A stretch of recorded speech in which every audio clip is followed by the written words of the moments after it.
नमस्कार। आमाको प्रेम गङ्गाको त्यो निर्मल धारा जस्तै हो जो कुनै शर्त बिना नै निरन्तर बगिरहन्छ। स्मृतिहरूको पृष्ठभूमिबाट आज हामी एउटा यस्तै गाथा लिएर आएका छौँ जहाँ स्वको विसर्जन हुन्छ र केवल निस्वार्थ अनुराग मात्र बाँकी रहन्छ। आउनुहोस् गङ्गाको यो पावन दर्शनका साथ म तपाईलाई सुप्रसिद्ध लेखक राजेश चन्द्रानी मदनलाल जैन ज्यूको लेखनीबाट जन्मिएको एउटा मर्मस्पर्शी गाथा सुनाउँछु। मेरी आमा मलाई कति धेरै माया गर्नुहुन्छ। मिति 19 डिसेम्बर 2019 जब आमा यो संसारमा हुनुहुन्थ्यो। सुरुवातबाटै सुरु गर्नु उचित हुनेछ। जब म अबोधपनबाट समझदारीतर्फ अघि बढेँ मैले आफ्नो घर हराभरा पाएँ।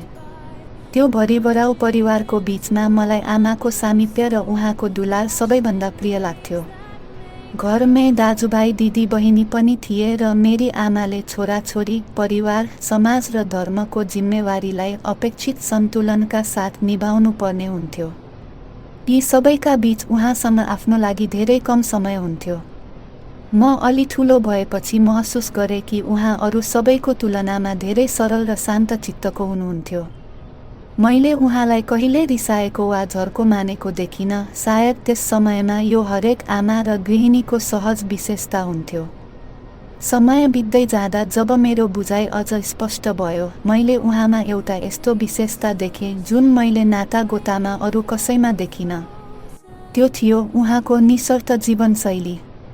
उहाँलाई घर परिवार छरछिमेक र समाजको हरेक शर्त स्वीकार्य थियो तर अरूप्रति उहाँको आफ्नो कुनै शर्त थिएन। आज जब मैले संसारलाई बुझेको छु तब थाहा हुन्छ कि यस्तो निर्लिप्तता बिरलै मानिसमा देख्न पाइन्छ। आफ्नो अस्तित्वलाई अरूको अस्तित्वमै पूर्ण रूपमा विलीन गरिदिनु कुनै सजिलो खेल होइन, त्यो पनि केही अवसरका लागि होइन बरु सम्पूर्ण जीवनका लागि। निश्चित रूपमा उहाँ ती विशिष्ट व्यक्तिहरूमध्ये एक हुनुहुन्थ्यो जसलाई मानवीय अपवाद भनिन्छ।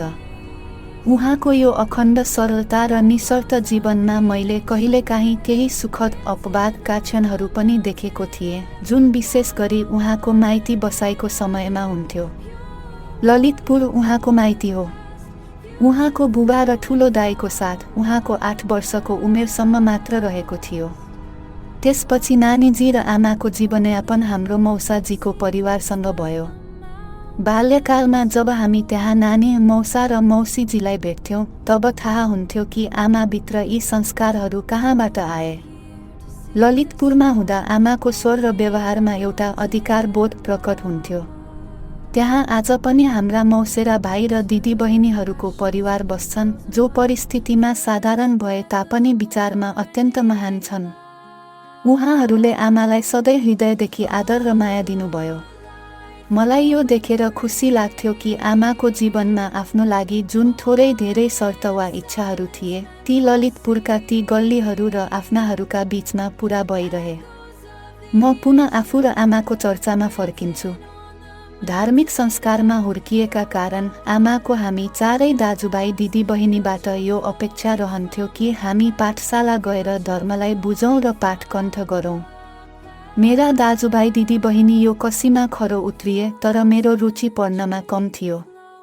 पछि म इन्जिनियरिङको पढाइ र जागिरका कारण बाहिरै रहेँ। यसरी धार्मिक क्रियाकलापमा म सुरुमै जसरी पछि परेँ मेरो त्यो पछौटेपन आजीवन त्यस्तै रह्यो।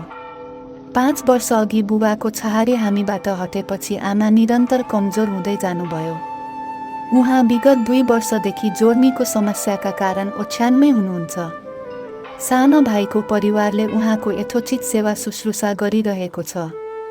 उहाँको शरीर अब मात्र 25-30 किलोभन्दा बढी छैन तर यो विपरीत परिस्थितिमा पनि उहाँको नैसर्गिक विशेषताहरू अडिग छन्। उहाँ अब दिनमा एक पटक मात्र आहार ग्रहण गर्नुहुन्छ र आफ्नो पूर्ण ध्यान मोक्षमार्गमा केन्द्रित राख्नुहुन्छ। शारीरिक शिथिलता भए तापनि उहाँ मानसिक रूपमा पूर्ण सक्रिय हुनुहुन्छ। जीवनभर जे पढ्नुभयो र बुझ्नुभयो ती सबै पाठ उहाँलाई आज पनि कण्ठ छन्। उहाँको संसार अब एउटा कोठामा सीमित भएको छ तर त्यहाँ पनि उहाँको कुनै शर्त छैन। अब सांसारिक कुराहरू उहाँलाई व्यर्थ लाग्छन्। उहाँको यस्ता चर्चाहरूमा विशेष रुचि छैन। उहाँ एउटै वाक्य प्राय भनिरहनुहुन्छ, सबैसँग क्षमा, सबैलाई क्षमा। अर्थात् जोसँग उहाँलाई कुनै समस्या थियो उनीहरूसँग उहाँ क्षमा माग्नुहुन्छ र जसले अनजानमा उहाँलाई कुनै प्रकारको दुःख पुर्याए उनीहरूलाई उहाँ सहजतया क्षमा गरिदिनुहुन्छ। मेरो जेठी दिदी किरणले यो सत्यलाई चिन्नु भएको छ। उहाँ दिनहुँ फोनमा आमालाई धार्मिक पाठ सुनाउनुहुन्छ। आमालाई ती सबै याद छ, तैपनि उहाँ भावविभोर भएर सुन्नुहुन्छ। जस्तो मैले भने, धार्मिक दृष्टिले म उहाँको पछि परेको छोरा हुँ। टाढा रहेका कारण म उहाँको लागि प्रत्यक्ष रूपमा केही विशेष गर्न सक्दिनँ।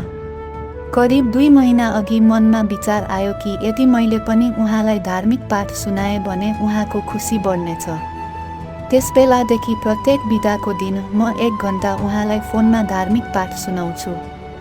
उहाँ अधैर्य भएर मेरो कलको प्रतीक्षा गर्नुहुन्छ र संवादका क्रममा मलाई भिन्न भिन्न पाठ सुनाउन आग्रह गर्नुहुन्छ।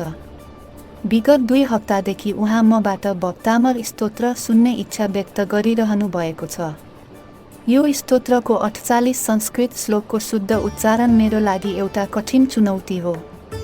उहाँलाई यी सबै कण्ठस्थ छ, तैपनि मबाट सुन्नु उहाँलाई अत्यन्त सुख दिन्छ। हप्तामा 1 पटक 1 घण्टा यसो गर्नु कसैलाई लाग्न सक्छ कि मेरी आमा मबाट कति थोरै चाहनुहुन्छ। तर वास्तवमा यो उहाँलाई थाहा छ वा मलाई थाहा छ कि उहाँ मबाट कति विशाल चाहनुहुन्छ।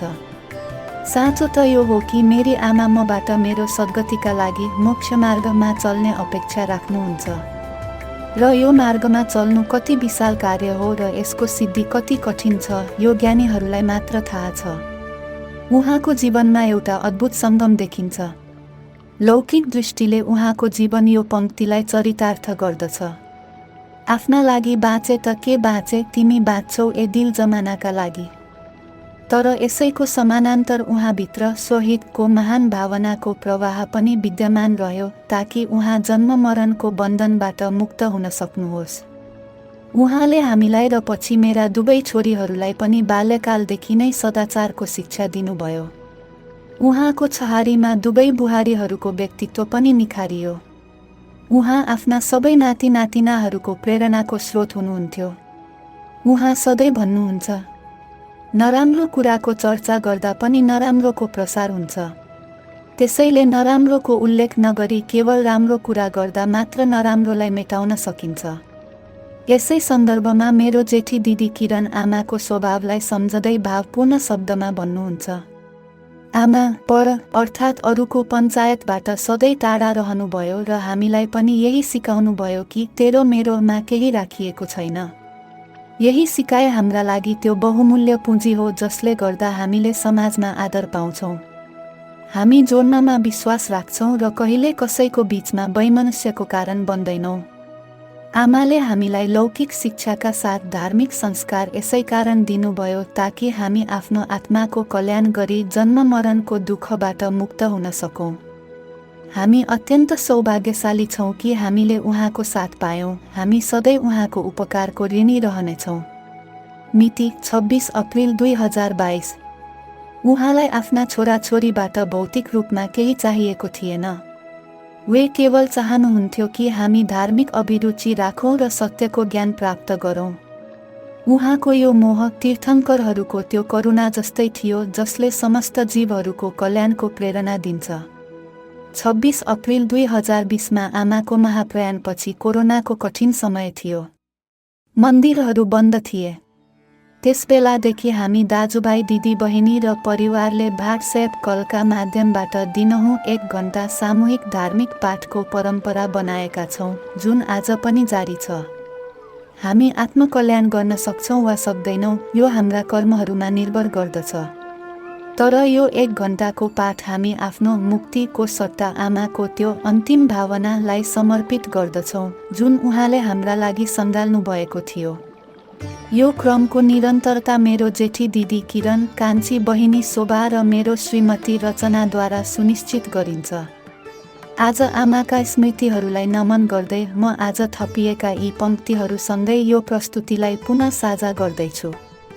अहिले तपाईँ सुन्दै हुनुहुन्थ्यो राजेशज्यूको आफ्नी आमा चन्द्रानी जैनप्रति त्यो शब्द अर्घ्य जुन उहाँको विदाईपछि पनि एउटा जीवन्त परम्पराका रूपमा जारी छ।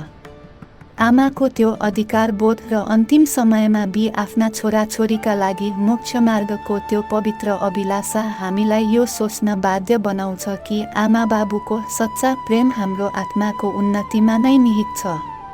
आज आमा भौतिक रूपमा हामीमाझ हुनुहुन्न, तर लेखक र उहाँको परिवारद्वारा भइरहेको सामूहिक धार्मिक पाठले आमाको त्यही अन्तिम भावनालाई जीवित राखेको छ।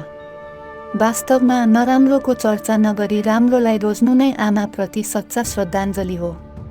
आज यो साझा गर्दै गर्दा हृदय भारी छ कि राजेशज्यूको कान्छी बहिनी शोभाज्यू पनि 5 जनवरी 2026मा यो नश्वर संसार त्यागेर आमाकै मार्गमा अनन्त यात्रामा निस्कनु भएको छ। यस्तो ममतामयी आमाकी ती सुपुत्रीलाई पनि यो प्रस्तुति मार्फत हामी भावपूर्ण श्रद्धाञ्जली अर्पण गर्दछौँ। आजको यो अङ्कमा यति नै। आफ्नो प्रतिक्रिया हामीलाई अवश्य दिनुहोला। धन्यवाद।